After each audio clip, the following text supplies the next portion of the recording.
31 मार्च 2020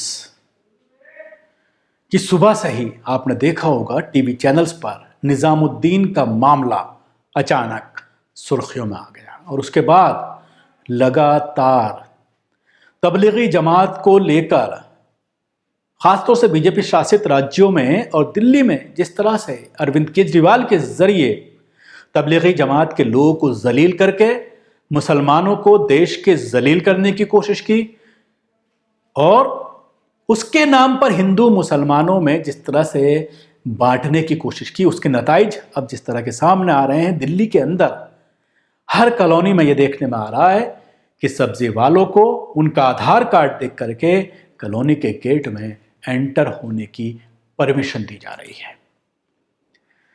जगह जगह के वीडियो वायरल हो रहे हैं और जो मकसद मीडिया का था कि मुसलमानों के खिलाफ लोगों के जहन में जहर भर दें, उसमें वो पूरी तरह से कामयाब होते नजर आ रहे हैं।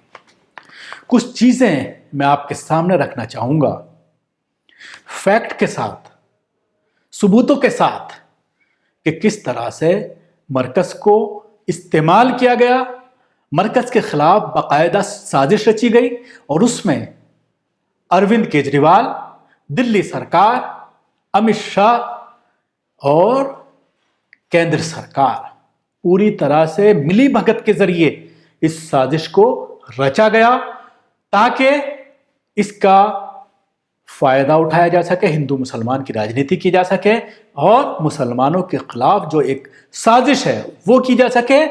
शाहीन बाग को लेकर जिस तरह से सरकार की किरकिरी हुई थी उसका बदला लिया जा सके और उसके बाद मुसलमानों को खौफजदा करके उनका नरसंहार किया जा सके। जिस तरह से अभी अनुदित राय ने एक आर्टिकल लिखकर यह कहा है कि देश के अंदर मुसलमानों का नरसंहार करने की प्लानिंग के साथ साथ उस पर अमल करना शुरू कर दिया गया है। सबसे पहले मैं जिक्र करना चाहूंगा एक ऑडियो का जो मरकज से ताल्लुक रखते हैं और बाकायदा एक शॉट आपको दिखाना चाहूंगा कि क्वारंटाइन किया गया 12 मार्च को नसीम अहमद को क्वारंटाइन किया गया मरकज के 3rd फ्लोर पर 12 मार्च को। निज़ामुद्दीन मरकज़ में ही एक डॉक्टर नसीमुल्लाह साहब थे, तो उनके बारे में जो है हेल्थ टीम ने उनको 12 तारीख को निज़ामुद्दीन मरकज़ के ही 3rd फ्लोर पे क्वारंटाइन किया था। उसके लिए जो है ये पर्चा भी मरकज़ के गेट के बाहर लगाया गया था। यानी WHO को और हेल्थ मिनिस्ट्री को सबको पता था कि भाई निज़ामुद्दीन में इतना बड़ा मजमा ठहरा हुआ है।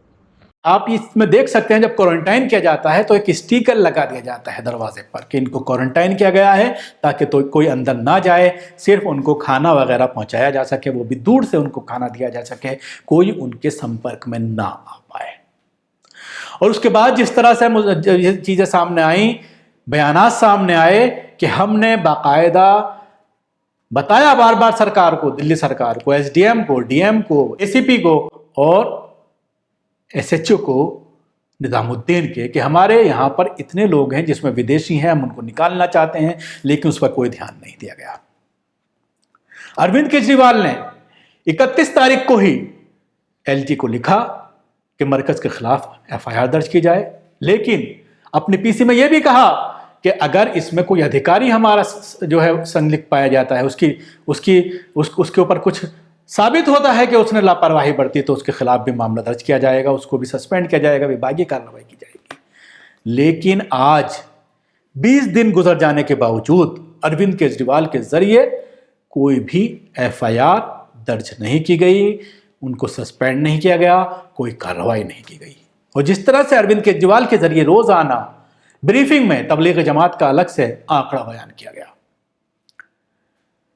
अरविंद केजरीवाल की जिस तरह से होम मिनिस्टर से कई मीटिंग हुई और उसके बाद जब वो बाहर आते हैं तो जिस तरह के बयानात देते हैं तो उससे पूरी तरह से साबित हो गया कि जिस तरह से बार बार कहा जाता था कि ये संघ की B टीम है, तो वो पूरी तरह से साबित होता हुआ नजर आ रहा है।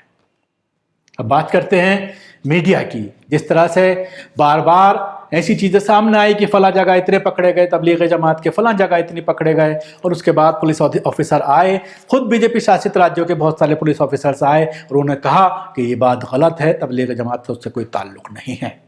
एक वीडियो एक पुलिस ऑफिसर की मैं आपको दिखाना चाहता हूँ जिसमें यह कहा गया बाकायदा कि जो 12 तबलीग जमात के बारे में कहा गया था, ग्राम प्रधान ने अफवाह फैलाई थी, उनके खिलाफ कार्रवाई की जाएगी। 12 के 12 हिंदू हैं, बाकायदा हिंदू का वर्ड इस्तेमाल किया गया पुलिस ऑफिसर के जरिए, और ये कहा गया कि प्रधान ने अफवाह फैलाई थी। सुनिए इस वीडियो में।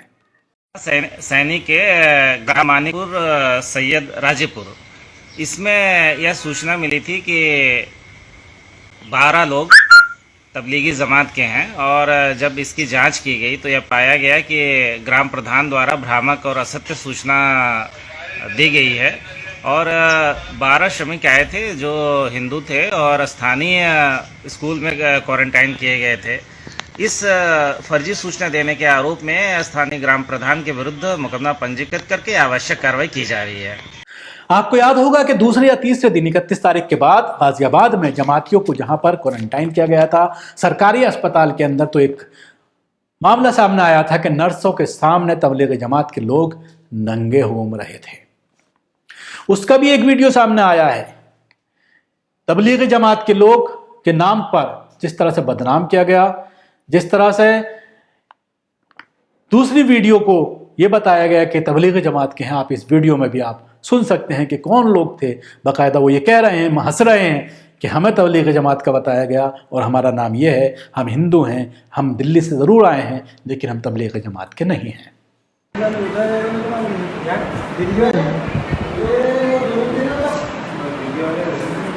दिल्ली वाले को इसमें कोई ना है, दिल्ली वाले कोई ना है, दिल्ली से आए हुए कोई नहीं है। अच्छा, आप दिल्ली से हैं, और ये भी दिल्ली से आए थे। अच्छा अच्छा, तो आप लोग को लाए थे ना मरकज के नाम पे, बोले मरकज वाले हैं। हालांकि कोई लफड़ा नहीं था, उससे लेन देन नहीं था, है ना, मरकज के लफड़े में हमको उसी लिस्ट में करके हमारा। क्या नाम आपका? मेरा ध्रुव कुमार उपरे। ध्रुव कुमार। साला मरकज से मेरा कोई लेन देन ना कुछ नहीं, तो सुना भी नहीं था नाम कभी, है ना, सोचे भी नहीं थे। आप कभी मरकज के नाम पे लाए? आपका क्या नाम? राम टेके। बताइए, यहाँ उतरे दिल्ली से, तो स्टेशन से ही लिए आप लोगों को कि घर से लाए? कोई डेट में आए होंगे मतलब? नहीं, मैं तो 6 तारीख को आ गया था मार्च की, तो भी घर से लाए सालों ने, यादी आई तो। और पेपर में छाप दिए कि ये निजामुद्दीन से आए हैं मरकज से। जाने के बाद में तो उनकी ऐसी तैसी करना चाहिए, अभी ये खुलने के बाद में। हाँ हाँ, कुछ भी मतलब जो मन में आया लिख देते हैं। देखो कल परसों में छोड़ देना है ऐसा। दिन कितना हो गया? अभी तो मेरे को 14 दिन हो गए जी, 15 दिन ये चालू है, और उनका कल होगा 14। तो इस तरह के बहुत सारे वीडियो आपने सोशल मीडिया पर ज़रूर देखे होंगे, लेकिन तमाम ही जिस तरह से सामने आया, पुलिस अधिकारी आए, उन्होंने उसका खंडन किया कि उनका ताल्लुक तबलीग जमात से नहीं है।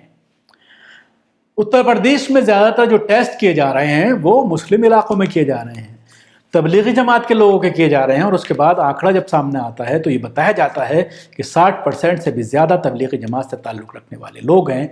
लेकिन अब जिस तरह से आंकड़ा रोज़ाना बढ़ रहा है, ख़ासतौर से मध्य प्रदेश में, गुजरात में, महाराष्ट्र में और दिल्ली में, इन 4 राज्यों में लगातार आंकड़ा बढ़ रहा है। उत्तर प्रदेश में भी आंकड़ा बढ़ रहा है क्योंकि अब रैंडम जांच शुरू की गई है और उसके बाद पॉजिटिव आना शुरू हो गए हैं। तो इसको जिस तरह से मजहब के नाम पर कोरोना को के जरिए मुसलमानों को निशाना बनाया गया, और जिसका यूएन ने भी खंडन किया, अमेरिका ने भी कहा कि ये गलत है, और उसके बाद हमारे प्रधानमंत्री ने भी कल कहा कि इस तरह से नहीं करना चाहिए, तो जाहिर सी बात है इतने दिनों तक प्रधानमंत्री क्या कर रहे थे। 20 दिन बाद उनका बयान आता है, जब 20 दिन पूरी तरह से शर फैला दिया जाता है, पूरी तरह से पूरे हिंदुस्तान में मुसलमानों के खिलाफ नफरत फैला दी जाती है, लोगों के जहन में नफरत डाल दी जाती है, और जिसके नतीजे अब निकलने सामने आ रहे हैं, उसके बाद प्रधानमंत्री का बयान आना, वो भी किसी बड़े मंच से नहीं, ट्विटर के जरिए बयान देना, ये कहीं ना कहीं इनके मंशा पर सवाल निशान ज़रूर खड़ा करती है। शुक्रिया। आपको हमारा ये प्रोग्राम कैसा लगा जरूर बताएं। हमारे यूट्यूब चैनल को सब्सक्राइब करना ना भूलें। इसके साथ ही बेल आइकन जरूर दबाएं। धन्यवाद।